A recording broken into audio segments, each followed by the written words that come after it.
Getting a job in the field of psychology after finishing a conversion master's is nearly impossible. Once I finish my conversion master's in psychology, I will automatically be accepted onto that doctorate. These two are some of the myths that I've heard about studying psychology through the route of the conversion MSc. And in this video, I'm going to mention 5 myths just like these two, and how are these not necessarily true. From my own experience, my name is Majo and welcome back to my channel. So for the first myth, getting a job after doing a conversion MSc in the field of psychology is nearly impossible. So that is not necessarily true. So from my own experience, it is very ambitious to consider getting, for example, an AP role after just doing a conversion MSc without any previous relevant experience before doing your conversion masters. So for example, if you're planning on changing your career into psychology and you're thinking of taking the conversion masters as a way of doing that, perfect, but don't expect that just because you've studied that, it's gonna make you eligible for AP or specialist mental health support worker roles, not necessarily. My tip on this would be focus on getting the most relevant experience that you can, even whilst studying your conversion masters or other postgraduate course on psychology that you've decided to take in order to get into the mental health field. For example, you can do part-time teaching assistant, part-time student support worker, and many other roles. And those will be actually very crucial for you to attain a full-time psychology allied role after your conversion masters. With that, I'm not saying that you're going to be a fully qualified psychologist. No, I'm just saying that it will give you more chances after finishing your masters to attain, for example, even an AP role, which are very competitive, or other roles in the field that are allied psychology professions. So if you want more information on that, you can check my video on allied psych roles that you can do whilst studying your psychology bachelor's, your psychology conversion degree, or other. Now let's go to myth number 2. So people might think, okay, once I study my conversion masters, I will automatically get accepted onto a doctorate. That is also not true.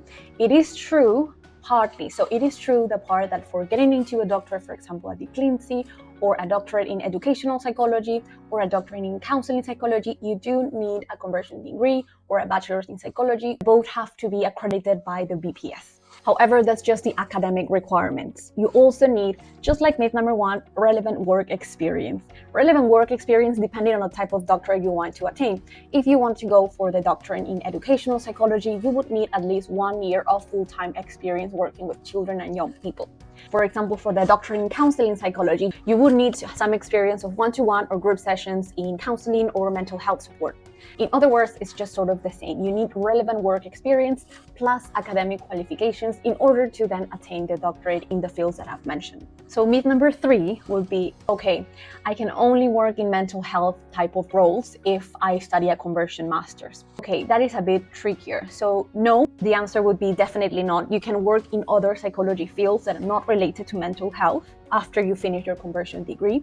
However, my recommendation from my personal point of view would be that if you're going to do, for example, organizational psychology, you're going to work for a business, you're going to do HR, my suggestion would be then perhaps consider applying to a HR master's or something with organizational psychology, because the conversion master's in psychology as it is usually meant for people that actually want to get into mental health, such as the clinical psychology route, educational psychology route, counseling psychology, because it makes sense as it gives you the accreditation of the BPS for then get more work experience and then apply to the doctorate. So in other words, I'm not saying that you shouldn't be considering studying a conversion degree if you want to go on organizational psychology, but I don't really see the point in doing that, as you could either A, get onto those roles of HR, etc., without necessarily having studied a conversion master's, because you don't need to, it's not a criteria. You could, for example, do HR assistant and build your skills until HR manager if that organizational psychology route is of interest of you. Or B, do a postgraduate course on human resources to gain a bit more credibility before entering those roles. If you're interested, for example, in understanding, okay, what are all the areas of psychology that I can do in the UK, or where can a conversion MSc lead me to, then I suggest to watch my video of where can a conversion MSc lead you to, and let me know what you think. So myth number 4 would be, after studying a conversion degree, it's impossible to get a sponsored role as an international student, of course, because it's different for locals, but Yes and no. I would say the field of psychology education, it is harder to get a sponsorship, but it is not impossible. When I was applying to roles before graduation, I realized there were some universities that offered sponsored roles, but those universities were usually the big ones, the ones that had, well, the funding to do a sponsorship. However, in my particular case, I got a role in the charity sector after graduation, which they don't usually sponsor, because I got the graduate visa or the postgraduate visa. In short, this myth is not really a myth 100%. It is partly true. It is harder, but it is not impossible. And my number one tip would be, if you actually want to get a sponsorship and maybe not do the graduate visa or the graduate route like I did, then just focus on large universities if you're interested in education, of course, or other large companies, but the small ones, the startup, the charity sector, those will probably not sponsor you. Or you can just get the graduate visa and figure things out from then, like I did. It's up to you. And the final myth would be regarding salaries, which is, if I want to get the highest paying salary in psychology field, I need to get into clinical psychology because that's what's gonna make me most money.